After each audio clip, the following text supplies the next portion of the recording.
Welcome to The Man in the Middle. I am your host, Bill West. This is my second Starfleet Academy video. Today we're going to be talking about Beta Test, Episode 2. Beta Test starts with, literally, Caleb Meir, the main character, being on the wall. Because he's really not sure he wants to be at the Academy. He wants to find his mom. And, he gets in the, he gets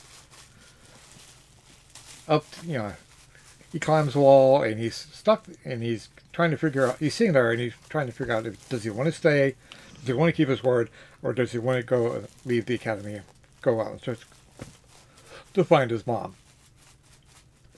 Well, while he's there considering, he is confronted by this young lady in white who, at the beginning of the episode, we are told a delegation from Beta Z is going to be coming to the Academy. And so, by things that she says and does, you could tell she's probably one of the Beta Z. And we find out that, yes, that's true. He's security is comes and grabs Caleb, takes him to the auditorium, and he sees the Beta Z diplomatic party come in. And she, of course, finds out he finds out she is the daughter of the leader of Beta Z. One moment. My dog was eating plastic, had to get away before she decided it was something really worth eating. She was just gnawing on it, but I don't want her to eat it. But we find she is the daughter of the leader of Beta Z, or at least the daughter of the diplomatic leader of the diplomatic party of Beta Z. Now I know why Picard was always taking down his tunic. Yes, this is not a Starfleet Academy uniform. This is from Lower Decks. But I have a bunch of Starfleet uniforms, which I'm going to be pulling out every episode. So I hope you enjoy it. I know I'm missing the pips. I do have the pips. I just haven't put them on. I don't want to transfer them between every uniform. But the episode becomes a political drama, as well as star-crossed lovers as Caleb and the daughter of the Beta Z leader start falling into this relationship where nothing gets resolved on their end. It's a good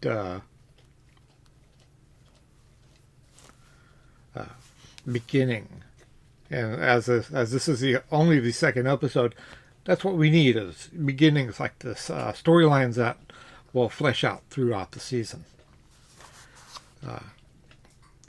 Not a lot happens. I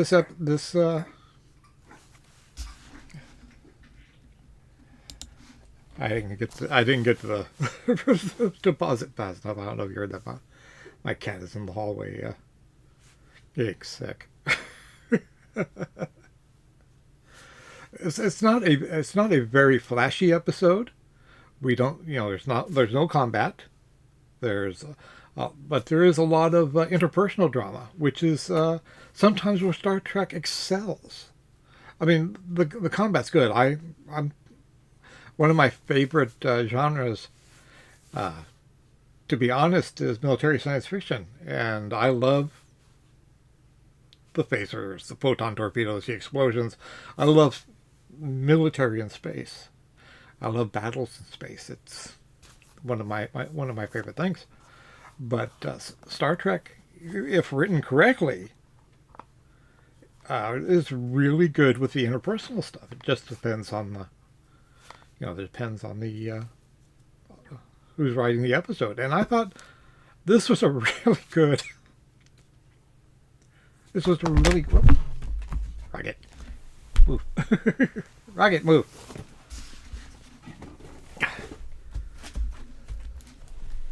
They don't want to see your big gray wall. You're going to be there. Turn around and let them see your face. Once again, trying to find a...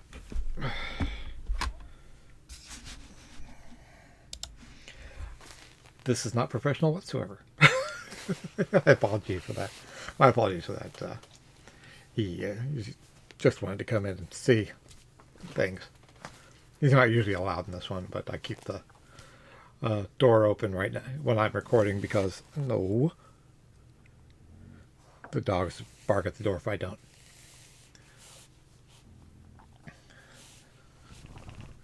Oh, lost my train of thought there for a second. I enjoyed this episode. I enjoyed the political. As much as I enjoy military science fiction, I always like a good political. This isn't political drama like something like Tom Clancy would write, or something like that. Robert Ludlum, or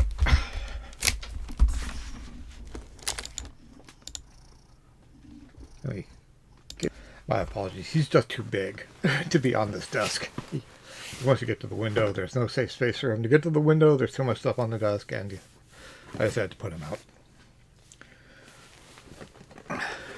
He's a good boy. He really is. He's just too... And there he is again. No. No. Go see the dogs. No. Okay, let's try this again. Now I have to remember where I was. Well, we have the political story on one side. Oh, Beta Z, they come and say, we want this to join the Federation, and we'll bring like 20 star systems with us.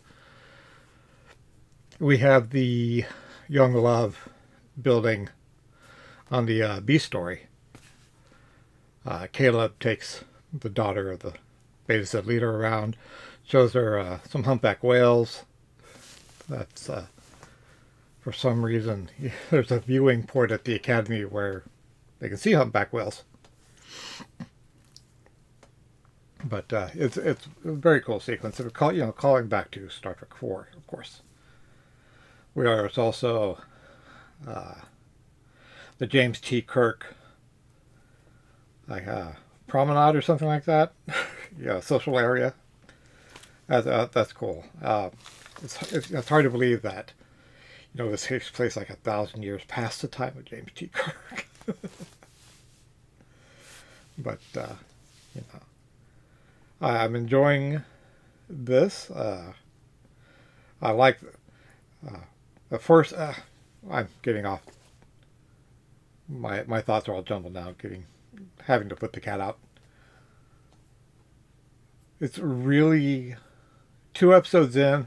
I'm not going to say I'm hooked, but I'm going to say that I'm still cautiously optimistic. I know I'm hearing a lot of people complain about it. There are a lot of people online who I think get paid to hate things. And I think you know who they are. But I don't hate it. If I didn't like it, I would let you know. I think if you're watching me, and if you have been watching me, you know that I will let you know if I don't like anything. But right now, I'm still cautiously optimistic. But in the end, Betazoid gets what they want. Not the way they want it. I mean, they wanted a whole war fleet to come into their sector and be there on standby all the time to protect Beta Z and their neighboring systems.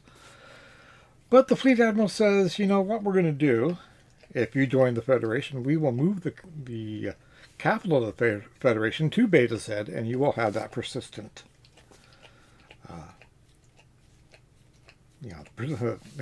defensive fleet there, because there are always going to be starships around Beta Z and in close proximity to the other star systems. And with that, they agree. So, And the youth of Beta Z we see are coming to the academy. One of the son of the political leader, he comes and he becomes the third uh, the second roommate of Caleb. I guess there's three in a dorm room. He's the third part of their triad. His sister, rather than joining Starfleet Academy, she joins the War College because she likes the rules and regulations. She's supposedly a high-level empath or psionic, and the rules and regulations help her to not unleash her powers.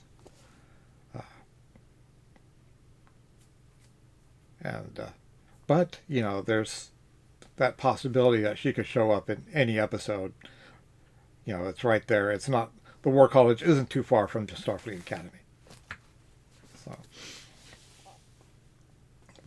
So, once again, I'm very optimistic. Good things. There was a lot of good things about this episode. The humpback whales, the James T. Kirk Plaza, the Brickar. We got to see a Brickar twice. If you've watched Prodigy, Rocktar was one of the main characters. One of my favorite characters in that series was a Brickar, and we get to see one of her race later on. Bob Picardo having fun. There was a musical number. Him and an alien race, lady of an alien race that was, I believe it was Star Trek Beyond. The cat wants to go outside. So I very much. What else? I'm growing on the Athena as the design irked me a lot in the first episode, like I said, because there's a lot of wasted space in the Athena as a starship. As a building on Earth, it's understandable why all that wasted space is there. It reminds me of a business center or a auditorium or something, or social center, which is fine. But in space, no, don't like it. Don't like it at all. Things I don't like the captain's lackadaisical attitude towards her position. She is the chancellor of one of the most prestigious commands in the Federation, but she's still sort of sitting with her legs curled up in the command center. Command chair. I don't like that at all. That bothers me to no end, and I know a couple other people that it bothers. But I'm not. I think the other problem is I'm not a big Holly Hunter fan. Is it Holly Hunter? Of course, it's gone. The actress, I'm not really a big fan of hers. I do like the Fleet Admiral. I liked him in Discovery. I like him here, although he needs to go back to Starbase 1. He's good once or twice a season, but he needs to, be back where